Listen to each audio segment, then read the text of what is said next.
Allah Azza wa Jal, que ce soit dans sa seigneurie, que ce soit dans sa divinité, que ce soit dans ses noms et ses attributs.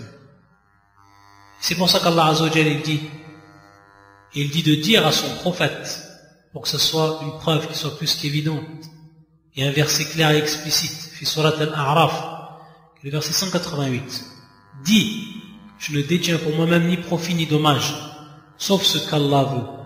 Et si je connaissais l'inconnaissable, et si je connaissais l'invisible, j'aurais eu des biens en abondance et aucun mal ne m'aurait touché. Donc on voit ici, dans ce verset même, qu'Allah Azza wa Jal dit de dire à son prophète qu'il ne peut rien du tout pour lui-même, ni profit ni dommage, et que bien au contraire, s'il aurait pu faire profiter aux croyants, ou alors détourner d'eux un préjudice, il l'aurait fait, et il l'aurait fait pour lui-même. Il aurait eu des biens en abondance, comme le verset le cite. J'aurais eu des biens en abondance, et aucun mal ne m'aurait touché, que ce soit donc pour lui, que ce soit également pour les autres. Donc comment invoquer une personne qui ne peut pour lui-même, durant son vivant, qui ne peut apporter ni profit ni dommage, si ce n'est qu'en demandant à Allah subhanahu wa ta'ala. Ce qui rentre également dans la foi aux prophètes, c'est que nous devons reconnaître, nous devons croire qu'ils ont tous accompli la mission qui leur a été confiée. Donc leur mission a été accomplie. Et c'est pour ça que Allah Azza wa Jal, il dit dans un verset, surat Ar-Ra'd, qui est le verset 38, et nous avons certes envoyé avant toi des messagers, et leur avons donné des épouses et des descendants, et il n'appartient pas à un messager d'apporter un miracle, si ce n'est qu'avec la permission d'Allah. Donc eux, ils ont transmis le message avec sincérité, sans rien même cacher. C'est pour ça qu'on va reconnaître que les envoyés, Allah Azza wa Jal les a prémunis du mensonge, al-kadhib, le mensonge, également la trahison, également la négligence dans la transmission du message. Tout ça, on doit le renier envers les messagers. Et on doit donc reconnaître et avoir la foi que ce sont les gens qui ont été les plus pieux par leur pratique, et qu'ils ont été les plus versés en sciences religieuses. Il n'y a personne au-dessus des envoyés, au-dessus des prophètes. Personne au-dessus d'eux. Ce sont les meilleurs des hommes, et ce sont eux qui ont eu, ou qu'Allah Azza wa Jal les a élevés au plus haut niveau, au plus haut degré. Personne ne peut être meilleur qu'un envoyé. C'est strictement impossible. Ça, c'est notre croyance par rapport à ces hommes. Et comme on a dit, on sait qu'entre eux, il y a des degrés. C'est-à-dire qu'il y a certains prophètes qui vont être meilleurs que d'autres, que ce soit par rapport à leur mission, c'est-à-dire donc la dureté de leur mission, ou d'autres encore critères, ou qu'Allah Azza wa Jalla a favorisé de par sa hikmah, de par sa sagesse, certains sur d'autres. Ça, on y croit. Mais on ne doit, comme le Coran nous l'a même indiqué, qu'Allah Azza wa Jalla il a favorisé certains envoyés sur d'autres. Mais on ne doit en aucun cas, et c'est là où on va voir plusieurs versets qui nous indiquent qu'on n'a pas le droit de faire de différence entre les envoyés et les prophètes. Et lorsque ces versets nous parlent et nous ordonnent de ne point faire de différence entre les envoyés, entre les prophètes, c'est en réalité le fait de croire en certains et de mécroire en d'autres, comme l'ont fait les gens du livre, comme les chrétiens l'ont fait. Ils ont cru en Jésus, ils ont cru en Moïse, mais ils n'ont pas cru en Mohammed sallallahu alayhi wa sallam.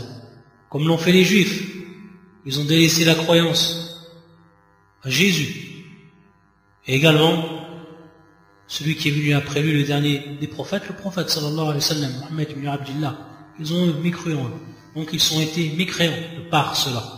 Donc il est interdit pour tout musulman qu'il fasse la différence entre les messagers, et faire la différence entre les messagers comme cela est venu dans plusieurs versets du Coran, c'est-à-dire croire en certains et mécroire en d'autres. Cela n'est pas contraire à ce que le croyant il sait qu'Allah Azza wa Jalla a favorisé certains envoyés par rapport à d'autres et qu'il les a élevés par rapport à d'autres en degrés. C'est pour ça que dans ce verset du Coran qui est explicite, qui est Surat An-Nisa, que le verset 150, 151 également, ceux qui ne croient pas en Allah et en ses messagers et qui veulent faire distinction entre Allah et ses messagers et qui disent nous croyons en certains d'entre eux mais ne croyons pas en d'autres et qui veulent prendre un chemin intermédiaire, c'est-à-dire entre la foi et la mécréance. Et voilà les vrais mécréants. Et voilà les vrais mécréants.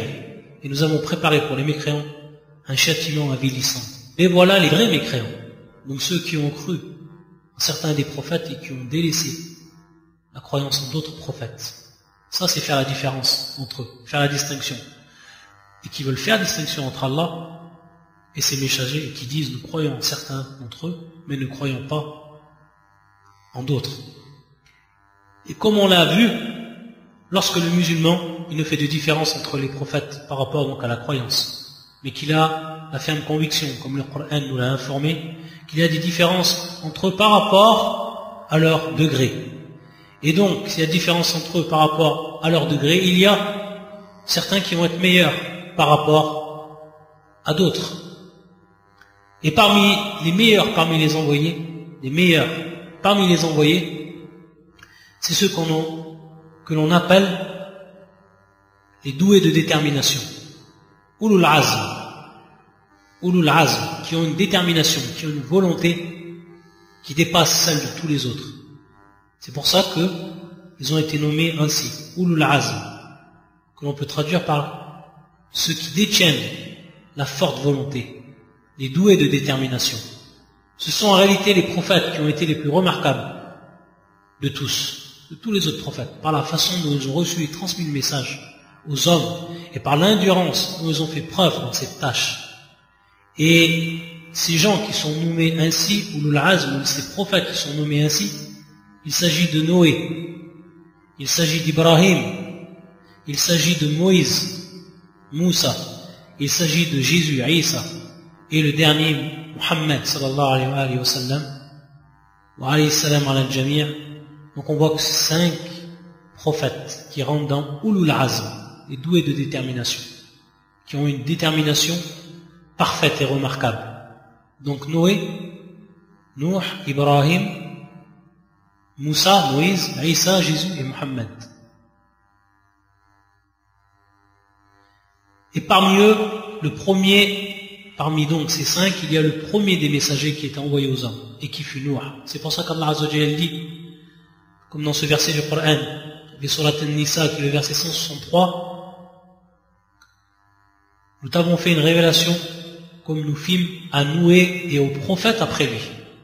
Nous t'avons fait une révélation, c'est-à-dire il parle au prophète sallallahu alayhi wa sallam, à toi Muhammad, nous t'avons fait une révélation comme nous fîmes à Noé, c'est-à-dire donc ici le premier des messagers, et ensuite aux prophètes qui sont venus après lui, et aux autres